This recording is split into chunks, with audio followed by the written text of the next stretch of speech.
ನಮಸ್ಕಾರ. ಈ ರಾಶಿ ನಕ್ಷತ್ರದವರು ಹೆಣ್ಣುಮಕ್ಕಳು, ಈ ರಾಶಿ ನಕ್ಷತ್ರದ ಗಂಡು ಮಕ್ಕಳನ್ನ ಮದುವೆ ಮಾಡ್ಕೊಳ್ಳಿ. ಜಾತಕ ಹೊಂದಾಣಿಕೆ ನಂಬರ್ ಒನ್ ಆಗಿರುತ್ತೆ.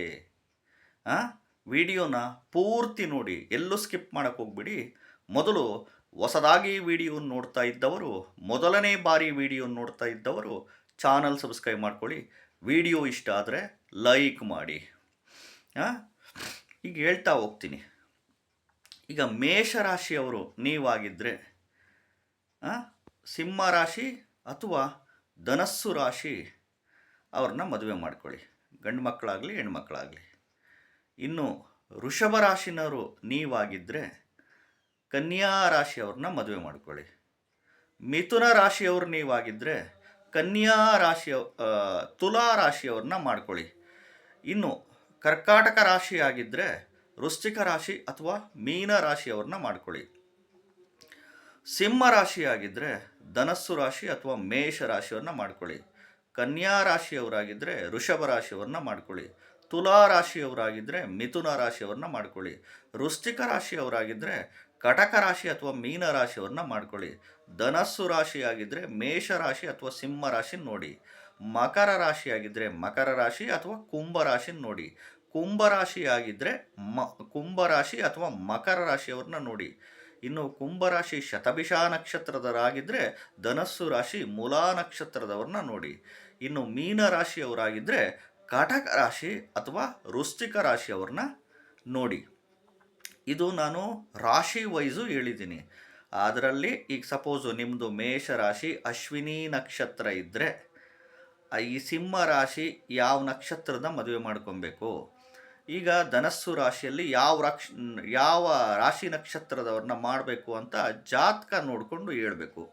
ಮತ್ತು ಎಸ್ಪೆಷಲಿ ಈ ದಶಾಭುಕ್ತಿಗಳಂತೂ ನೋಡಲೇಬೇಕು.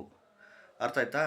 ಈ ದಶಾಭುಕ್ತಿಗಳಲ್ಲೇನಾದರೂ ಈ 1ನೇ ಮನೆ, ಯಾವುದೇ ಗ್ರಹದ ದಶಾಭುಕ್ತಿ ನಡೀಲಿ, ನಿಮಗೆ 1ನೇ ಮನೆ, 3ನೇ ಮನೆ, 5ನೇ ಮನೆ, 4ನೇ ಮನೆ, 6ನೇ ಮನೆ, 8ನೇ ಮನೆ, 12ನೇ ಮನೆ ನಡೀತು ಅಂದರೆ ಈ ಗಂಡ ಹೆಂಡತಿ ನಡುವೆ ಜಗಳ, ಕಲಹ, ಮನಸ್ತಾಪ, ಭಿನ್ನಾಭಿಪ್ರಾಯ, ಕೋರ್ಟು ಕಚೇರಿ, ಪೊಲೀಸ್ ಸ್ಟೇಷನ್, ಡೈವರ್ಸ್ ವ್ಯಾಜ್ಯಗಳು.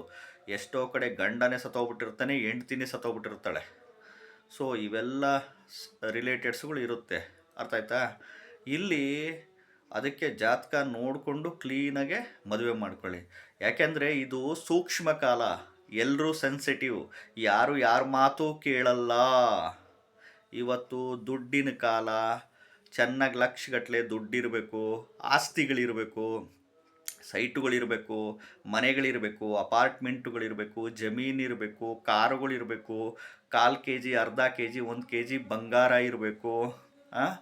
ಚೆನ್ನಾಗಿ ದುಡ್ಡು ಖರ್ಚು ಮಾಡೋರಾಗಬೇಕು. ಮನೆ ಬಾಡಿಗೆಗಳೆಲ್ಲ ಚೆನ್ನಾಗಿ ಬರಬೇಕು.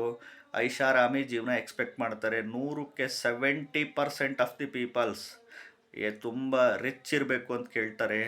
ಗೌರ್ಮೆಂಟ್ ಜಾಬಲ್ಲಿರೋರೇ ಬೇಕು ಅಂತಾರೆ, ಸೆಂಟ್ರಲ್ ಗೌರ್ಮೆಂಟ್ ಜಾಬಲ್ಲಿರೋರೇ ಬೇಕು ಅಂತಾರೆ. ಸಾಫ್ಟ್ವೇರ್ ಫೀಲ್ಡಲ್ಲಿ IT BT ಸೆಕ್ಟರ್ಸಲ್ಲೇ ದೊಡ್ಡ ದೊಡ್ಡ ಸಂಬಳ ಇರಬೇಕು ಅಂತಾರೆ. ದೊಡ್ಡ ದೊಡ್ಡ ವ್ಯಾಪಾರಸ್ಥರು ಬಿಸ್ನೆಸ್ಸೇ ಆಗಿರಬೇಕು ಅಂತಾರೆ. ರಾಜಕೀಯದಲ್ಲೇ ಇರಬೇಕು ಅಂತಾರೆ. ಫಿಲಿಮ್ ಲ್ಯಾಂಡಲ್ಲಿರೋರೇ ಬೇಕು ಅಂತಾರೆ. ಒಂದಲ್ಲ ಎರಡಲ್ಲ ಕ್ರೈಟೀರಿಯಾಸು 108 ಕ್ರೈಟೀರಿಯಾಸ್ ಇಟ್ಕೊತಾರೆ. ಇಷ್ಟೆಲ್ಲ ಇದ್ದಾದ ಮೇಲೆ ಲಕ್ಷಗಟ್ಟಲೆ ಸಂಬಳ ಇದ್ದು ಚೆನ್ನಾಗಿ ಖರ್ಚು ಮಾಡಬೇಕು ದುಡ್ಡು. ಏನೂ ಒಂದು ಮಾತು ಅನ್ನಂಗಿಲ್ಲ. ಎಲ್ಲರೂ ಸೂಕ್ಷ್ಮ ಸ್ವಭಾವದವರು, ಫ್ರೀಡಮ್ ಬಿಡಬೇಕು ಅಂತಾರೆ. ಏನು ಅನ್ನಂಗಿಲ್ಲ, ಬೈಯಂಗಿಲ್ಲ. ಅರ್ಥ ಆಯ್ತಾ? ಸೂಕ್ಷ್ಮ ಸ್ವಭಾವದವರು. ಈ ಎಲ್ಲ ವಿಚಾರದ ಕ್ರೈಟೀರಿಯಾಸು ಎಲ್ಲ ಇರುತ್ತೆ. ಈಗಿನ ಕಾಲದಲ್ಲಿ ಮದುವೆ ಮಾಡ್ಕೊಂಡು ಸಂಸಾರ ಮಾಡೋದೇ ದೊಡ್ಡದು. ಅದರಲ್ಲೂ ನ್ಯೂಕ್ಲಿಯರ್ ಫ್ಯಾಮಿಲಿಗೆ ಹೋಗೋಣ ಅಂತಾರೆ, ಸಪರೇಟ್ ಮನೆ ಮಾಡ್ಕೊಂಡಿರೋಣ ಅಂತಾರೆ. ಆಮೇಲೆ ಎಷ್ಟೋ ಕಡೆ ನನಗೆ ಮಕ್ಕಳು ಇಷ್ಟು ಬೇಗ ನನಗೆ ಮಗು ಬೇಡ ಅಂತ ಹೇಳ್ತಿರ್ತಾರೆ. ಯಾಕೆಂದರೆ ತುಂಬ ಆರೋಸ್ಕೋಪ್ಗಳು ನೋಡ್ತಾ ಇರ್ತೀನಿ, ಅದಕ್ಕೆ ಹೇಳ್ತಾ ಇರೋದು. ಆಮೇಲೆ ಸಪ್ರೇಟ್ ಮನೆ ಮಾಡೋಣ ಅಂತಾರೆ. ಈ ಸಣ್ಣ ಪುಟ್ಟ ವಿಚಾರಕ್ಕೂ ಜಗಳಗಳು ತೆಗಿತಾರೆ. ಎಸ್ಪೆಷಲಿ ಹುಷಾರಾಗೆ ನೋಡಿಕೊಂಡು ಮದುವೆ ಮಾಡ್ಕೊಳ್ರಿ. ಏಕೆಂದರೆ ಎಲ್ಲರೂ ಸೂಕ್ಷ್ಮ ಸ್ವಭಾವದವರು, ಯಾರ ಮಾತು ಕೇಳಲ್ಲ. ನಾನು ಜಾಬಿಗೆ ಹೋಗಬೇಕು ಅಂತಾರೆ, ನಾನು ದುಡಿಬೇಕು ಅಂತಾರೆ. ಈ 70 ವರ್ಷ 80 ವರ್ಷ 90 ವರ್ಷ 100 ವರ್ಷದಿಂದ ಇತ್ತು. ಕೂಡು ಕುಟುಂಬಗಳು, ಆರ್ಥೋಡಾಕ್ಸ್ ಫ್ಯಾಮಿಲಿ, ಟ್ರೆಡಿಷ್ನಲ್ ಫ್ಯಾಮಿಲಿ, ನಮ್ಮ ನಮ್ಮ ಅತ್ತೆ ಮಾವ, ನಮ್ಮ ತಂದೆ ತಾಯಿ, ನಮ್ಮಣ್ಣ ತಮ್ಮ, ನಮ್ಮ ಅಕ್ಕ ತಂಗಿ, ನಮ್ಮ ಸಂಬಂಧಿಕರು, ನಮ್ಮ ಬೀಗರು ಅಂತ ಹಂಗಿತ್ತು ಕಾಲ.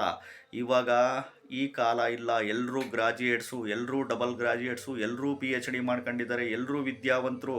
ಅವ್ರ ಕಾಲ ಮೇಲೆ ಅವ್ರು ನಿಂತ್ಕೊಂಡು ನಾನಿರಬೇಕು ಅಂತಾರೆ. ಅರ್ಥ ಮಾಡ್ಕೊಳ್ಳಿ. ಸೊ ಹಿಂಗಾಗಿ ಈ ತಿಂಡಿ ಮಾಡೋ ವಿಚಾರಕ್ಕೆ, ನಾಷ್ಟ ಮಾಡೋ ವಿಚಾರಕ್ಕೆ, ಊಟದ ವಿಚಾರಕ್ಕೆ ಜಗಳಗಳು ಬರ್ತವೆ, ಮಕ್ಕಳ ವಿಚಾರಕ್ಕೆ ಜಗಳಗಳು ಬರ್ತವೆ. ಮನೆ ಒಳಗಡೆ ಚೆನ್ನಾಗಿ ಲಕ್ಷಗಟ್ಟಲೆ ದುಡ್ಡಿರಬೇಕು. ಮನೆ ಒಳಗಡೆ ಮತ್ತು ಪ್ರೀತಿ ಕೊಡಬೇಕು, ಪ್ರೀತಿ ತೋರಿಸ್ಬೇಕು, ಕೇರ್ ಮಾಡಬೇಕು. ದೇವಸ್ಥಾನ, ಪಿಕ್ನಿಕ್ಕು, ಟೂರು, ರೆಸಾರ್ಟು, ಫಾರಿನ್ಗೆ ಎಲ್ಲ ಕರ್ಕೊಂಡು ಹೋಗಬೇಕು.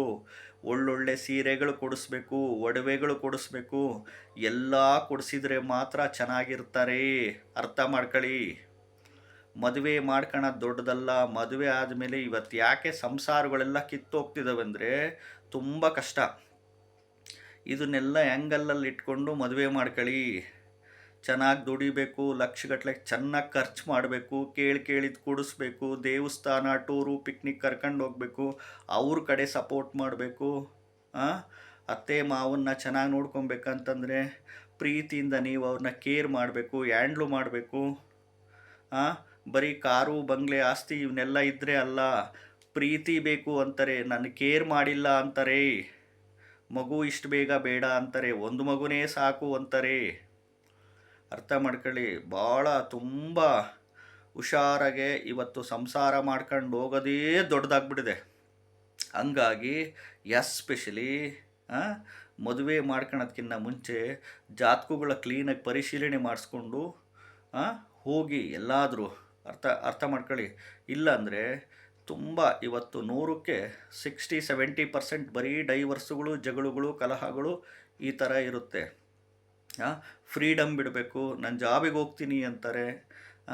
ಜಾಸ್ತಿ ಕೆಲಸ ಆಗುತ್ತೆ, ನಾನು ಮಾಡಲ್ಲ ಅಂತಾರೆ. ಯಾಕೆಂದರೆ ಈ ರೀತಿ ಕ್ರೈಟೀರಿಯಸ್ಗಳೆಲ್ಲ ಇರುತ್ತೆ ತುಂಬ. ಸೊ ಹಾಗಾಗಿ ನೋಡಿಕೊಂಡು ಸುಖವಾಗಿ ಬಾಳ್ರಿ. ಇಲ್ಲ ಅಂತಂದರೆ ಸುಮ್ಮನೆ ಆಮೇಲೆ ಎರಡನೇ ಮದುವೆಗೆ ಹೋಗೋದು, ಡೈವರ್ಸ್ ಮಾಡಿಕೊಂಡು ಈ ಬದಲಲ್ಲಿ ಇದೆಲ್ಲ ರಿಲೇಟೆಡ್ಸ್ಗಳು ಬಂದ್ಬಿಡುತ್ತೆ. ಸೊ ಹಿಂಗಾಗಿ ಈ ವಿಚಾರದಲ್ಲಿ ಹುಷಾರಾಗೆ ನೀವು ಎತ್ತೆಚ್ಕೊಂಡು ಹೋಗಿ.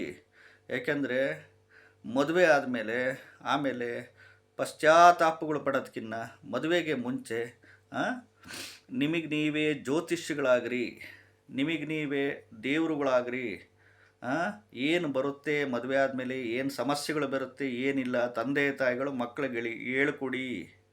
ಇಲ್ಲ ಅಂದರೆ ಮದುವೆ ಆದಮೇಲೆ ಪಶ್ಚಾತ್ತಾಪಗಳು ಪಡಬೇಕಾಗುತ್ತೆ. ನಮಸ್ಕಾರ.